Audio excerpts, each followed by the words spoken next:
Ya, semua yang menonton sudah enjoy kan, alhamdulillah.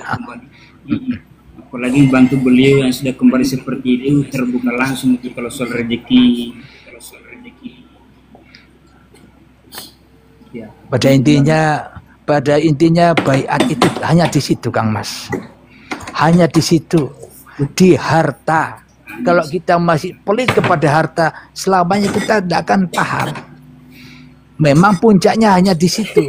Selagi kita merelakan harta kita, otomatis kan kita merelakan hidup dan badan kita.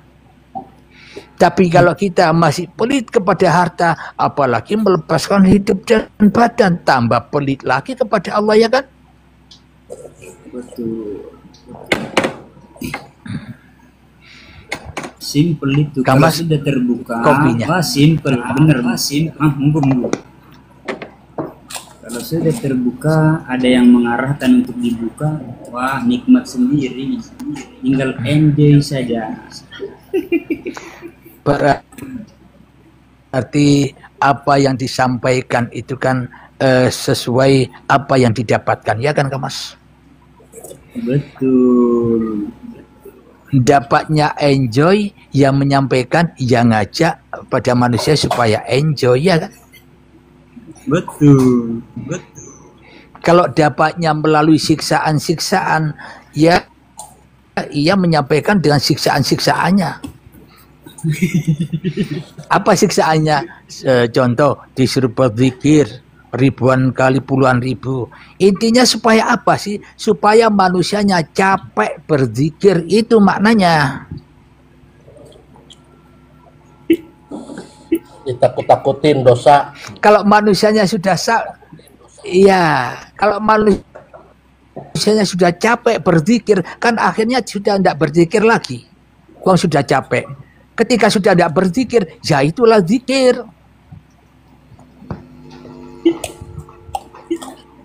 Simpel kan?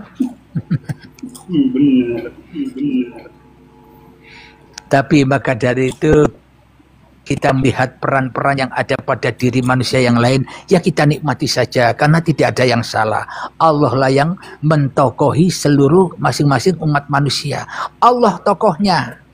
Yang Kristen tokohnya ya Allah, yang Islam tokohnya ya Allah, yang Nasrani, yang Hindu, Buddha tokohnya ya Allah. Bukan milik Allah semua, iya kan?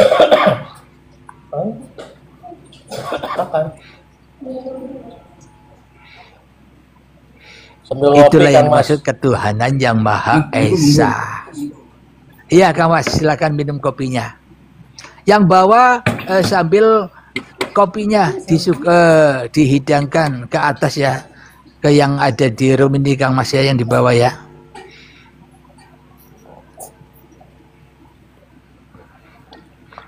Sambil tap-tap layarnya menunjukkan belum tidur. Kalau sudah tidak tap-tap layar berarti sudah tidur. Agak susah juga kalau sudah kesini Gus baru tidur. Sudah tidak nikmat rasanya tidur ya. Jadi memang itulah waktu waktu saya ketemu dengan baiat itu ya sekitar 1 eman itulah yang dikorbankan.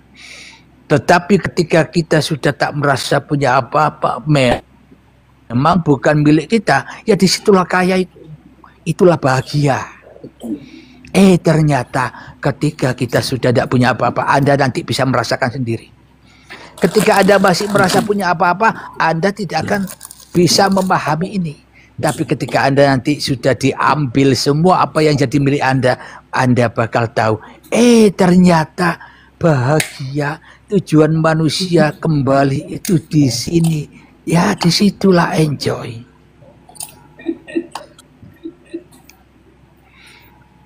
Itu syaratnya manusia ketemu Tuhan.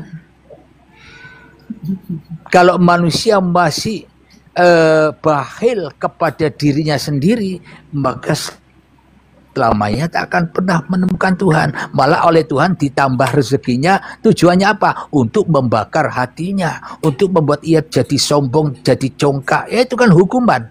Meskipun kelihatannya orang kaya. Orang kaya dalam Kelihatannya kaya, kelihatannya kaya, tapi tak bisa menikmati kekayaannya, tapi tidak bisa menaiki lembunya, ya kan?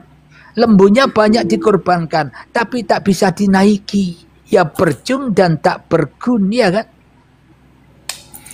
Pengorbanannya sia-sia. Sama halnya kita ibadah, sama halnya kita sholat seperti ini. Ilustrasinya seperti ini agar Anda mudah memahami.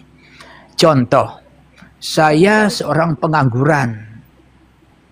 Melihat tetangga saya, enak tetangga saya itu ya, jaga sawit, gajinya 10 juta per bulan. Terus bagaimana ya caranya agar aku bisa mendapatkan gaji atau pahala 10 juta dalam sebulan seperti tetangga saya ini? Berarti aku harus jaga sawit juga agar saya dalam 1 bulan agar mendapatkan uang 10 juta. Ibaratkan kalau orang ingin mendapat berarti aku harus sholat juga. Meskipun aku tidak tahu juragannya.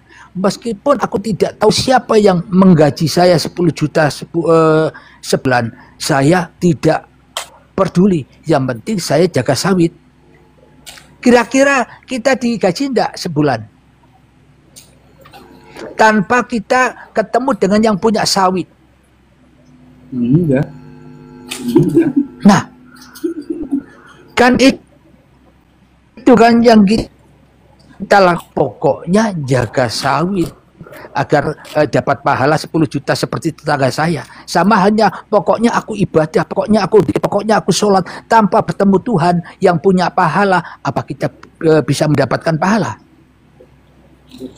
Ketemu enggak ketemu. Ya dosa saja yang kita dapat, payah saja, sia-sia saja, ya kan? Percuma dan tak berguna. Maka dari itu awaluddin ma'rifatullah, awal segala agama kenal Tuhan, siapa Tuhan kita, itu awalnya. Awal untuk ketemu Tuhan, baiat dulu baru dituntun oleh yang baiat, itu maknanya.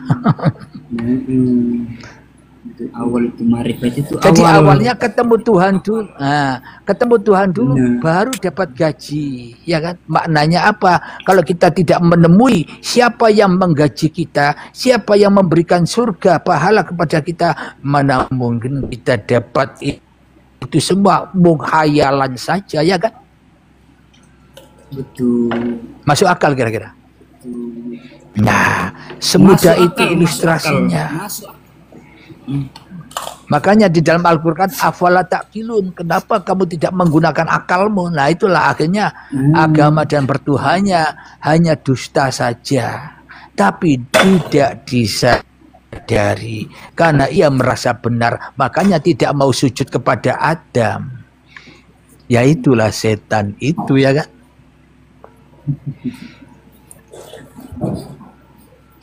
Kenapa tidak disuruh sujud kepada Tuhan, kan? Iya, memang Kang Mas, banyak orang mengatakan begini, kenapa Tuhan ya tidak menciptakan semua orang beriman? Kok Tuhan harus menciptakan salah dan benar, taat dan maksiat? Tuhan harus menciptakan orang kafir. Ngapain ya? Kalau memang Tuhan itu hanya tempat orang-orang yang beriman, kenapa tidak menciptakan orang-orang beriman? Itu kan anggapan hawa nafsu, anggapan manusia. Di dalam sudut pandang Tuhan begini, kalau aku ciptakan semua ini orang-orang beriman, ya muspro, sama saja yang ada Allah, ya kan? Betul. Kalau ya hanya yang ada hanya Allah, maka Allah tak perlu dikenal, ya kan? Betul. Nah, maka dari itu Allah ciptakan orang yang tidak paham, orang yang kufur, orang yang salah. Agar apa? Agar indah warna-warni kehidupan ini. agar orang-orang yang sudah duduk dalam ketuhanan tidak mencela-cela lagi, yakni mencari persamaannya. Kenapa? Karena kita sama-sama dikuasai Tuhan. Hanya orang yang beriman saja yang bisa mengimankan seluruh manusia, ya enggak? Iya. Kenapa nggak kayak semua orang ya? Apa maknanya? Hanya orang beriman saja yang nggak kayak semua orang ya? Nah, karena orang salah paham tentang kaya. Kalau orang itu ingin paham tentang kaya, berani enggak manusia itu melepaskan hartanya? Karena bila hartanya sudah dilepas, ya itulah kaya menurut Allah, bukan menurut manusia. Menurut manusia kekayaan itu kan hanya kemiskinan saja. Ya enggak? Benar. Terjebak sama nominal, Gus. Terjebak sama nominal, Gus. Nah,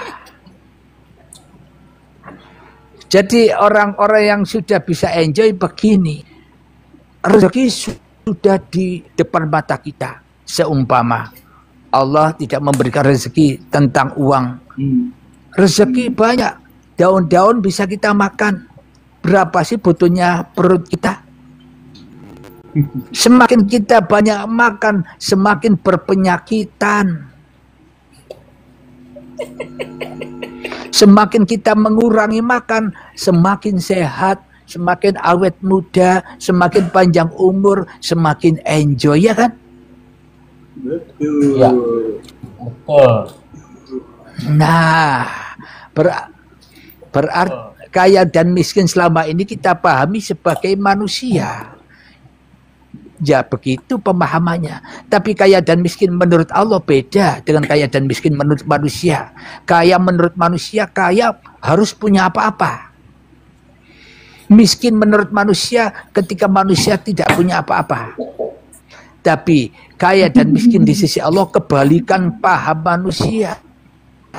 Kaya di sisi Allah ketika manusia sudah tidak punya apa-apa. Seperti saya waktu di baiat, rumah diambil, kendaraan diambil, senilai 1 M diambil semua. Disitulah ternyata kaya itu di sini tempatnya, enjoy saja, wong bukan milik saya, ya kan?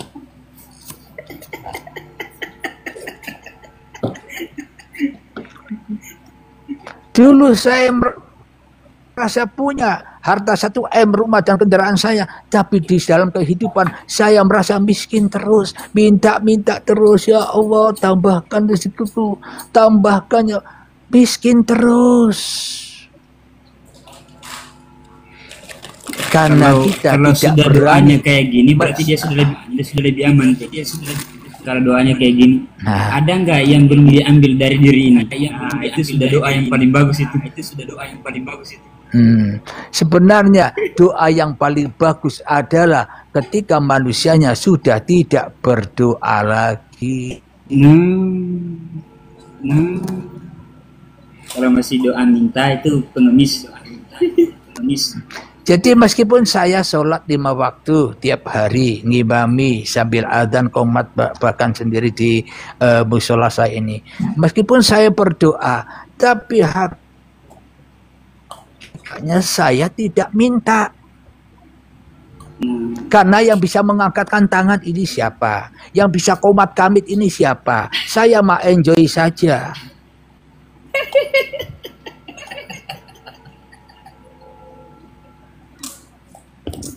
Karena sudah dibaiat oleh Allah. Kenapa? Karena Allah itu kaya. Kalau kita minta-minta berdoa, seolah-olah Allah itu miskin, ya kan? Allah itu kikir, medit, bakhil. Berarti kita selama ini ketika berdoa-doa sudah menuduh Allah pelit. Kenapa? Karena hakikatnya kita sendiri yang pelit. Ini rasanya nanti keras loh KKN-nya. Iya. Itu bisa. Memang semuanya kembali kepada diri kita sendiri. Maka dari itu belajar bertuhan itu kan awal dulu saya oleh guru saya disuruh berkaca. Coba kamu berkaca. Siapa yang kau lihat? memang masih perjalanan. Yang saya lihat ya diri saya sendiri. Saya gerak ke sini, di cermin juga ikut ke sini juga. Berarti maknanya apapun yang kita gerakkan ini sebenarnya gerakan Tuhan. Itulah cermin. Kita ini cermin Tuhan. Siapa yang menolak?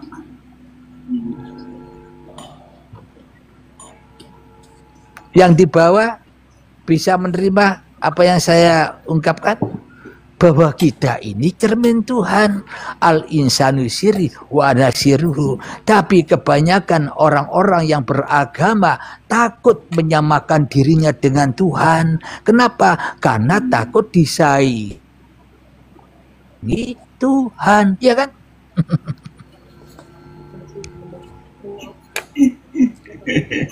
Wah, pada enjoy semua ini, yang bawah pun juga enjoy. Tidak ada pertanyaan lagi nih. Wah, sudah lapang dadanya ya. Alhamdulillah. Kalau sudah lapang dadanya, nanti bantu-bantu juga pondoknya. Biar tambah paham, tambah hidayahnya, tambah barokah. Berapapun seikhlas Anda. Yang penting Anda berkorban untuk diri Anda sendiri. Bukan untuk Allah, untuk melepaskan diri Anda sendiri.